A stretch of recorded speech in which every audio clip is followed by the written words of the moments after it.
Et attention, car comme l'écrivait Goscinny dans Astérix en Corse, les Corses ne sont pas seulement nonchalants, hospitaliers, loyaux, fidèles en amitié.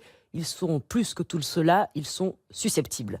Merci aux Gaulois de m'offrir cette transition aérienne. Il se trouve que le dernier album d'Astérix s'est classé en tête des ventes de livres en France en 2017.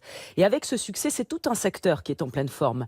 Le chiffre d'affaires de la bande dessinée a été multiplié par 4 en 25 ans. Et pourtant, les auteurs, eux, ne profitent pas de cette bonne santé. 53% ont un revenu inférieur au SMIC et n'ont aucun statut. À 3 jours de l'ouverture du Festival international de la BD d'Angoulême, état des lieux avec ce reportage de Lionel Julien et David Martin. Secteur créatif, la bande dessinée elle est à l'évidence en France. Les chiffres parlent d'eux-mêmes. De 1137 albums édités en 2000, on est passé à 5305 en 2016. Un dynamisme qui cache pourtant un véritable malaise, celui des auteurs de BD. Couple dans la vie, Ludovic Deberme et Fanny Michaelis sont tous les deux BDistes, pas toujours évident.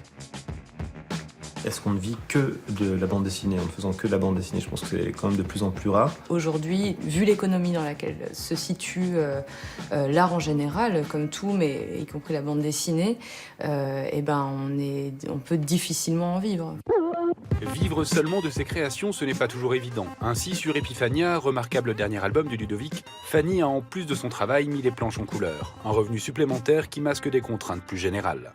À un moment, les chiffres doivent être dits. Si par exemple, j'ai la chance, je dis bien la chance, d'avoir 20 000 euros d'avance sur droit pour faire un album chez un gros éditeur, ce qui me restera à peu près 15 000 euros une fois les charges enlevées. On peut imaginer que si je prends 1 an pour faire ce livre, si on divise, on voit que c'est pas énorme.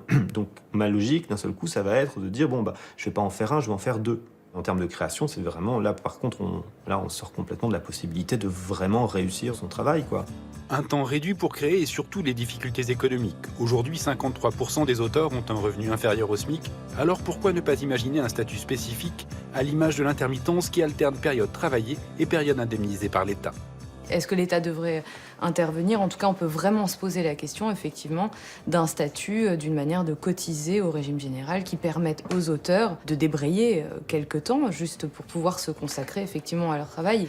Voilà, parce que c'est pas une solution, c'est pas en allant consacrer un mi-temps en tant que caissière ou caissier ou manutentionnaire ou je ne sais quoi. Non, on fait que s'éloigner de travail artistique.